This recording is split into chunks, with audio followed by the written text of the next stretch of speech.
Hello friends, இன்றைக்கி நம்ம எதை பற்றி பார்க்க போகிறோன்னா கருவேப்பிலை சாதம் எப்படி செய்ய போகிறோன்னு.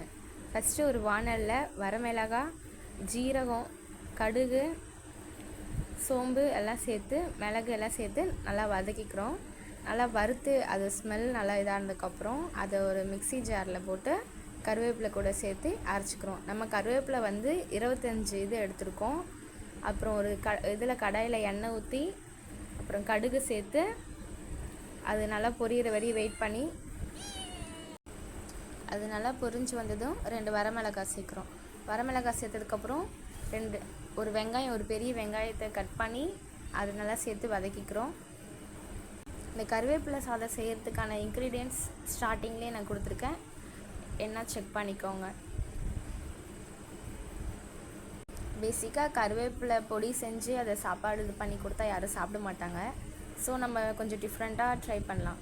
இது பண்ணுறதுனால சின்ன குழந்தைங்க நல்லா சாப்பிடுவாங்க. கருவேப்பிலை சாப்பிட்றதுனால முடி நல்லா வளரும், கண்ணுக்கு ரொம்ப நல்லது. ஸோ நல்லா வெங்காயத்தை நல்லா வதக்கிக்கிறோம். வதக்கினதுக்கப்புறம் இஞ்சி பூண்டு பேஸ்ட் ஒரு ஸ்பூன் போட்டு அதையும் நல்லா பேஸ்ட்டோட ஸ்மெல் நல்லா இதாகிற வரைக்கும் நல்லா வதக்கிக்கிறோம். வதக்கினதுக்கப்புறம் நம்ம அரைச்சி வச்சு அந்த கருவேப்பிலை பொடி அந்த விழுதை நல்லா சேர்த்து அதையும் சேர்த்து நல்லா வதக்கிக்கிறோம். இப்படி நல்லா வதக்கினதுக்கப்புறம் அந்த கருவேப்பிலையோட வாசனைலாம் நல்லாவே வரும். உங்களுக்கும் வருதான் நீங்களும் செக் பண்ணுங்கள். நான் இந்த கப்பில் தான் அளந்து எடுத்திருக்கேன். 1.5 கப் அரிசிக்கு 3 கப் தண்ணின்னு சொல்லி எடுத்திருக்கோம்.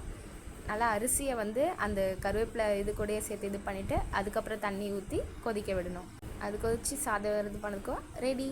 தேங்க்யூ. ஈஸ்வரின் நாளொரு மூலிகை சேனலை மறக்காமல் லைக் பண்ணுங்கள், சப்ஸ்கிரைப் பண்ணுங்கள், முடிஞ்ச அந்த பெல் ஐக்கானை கிளிக் பண்ணுங்கள். தேங்க்யூ.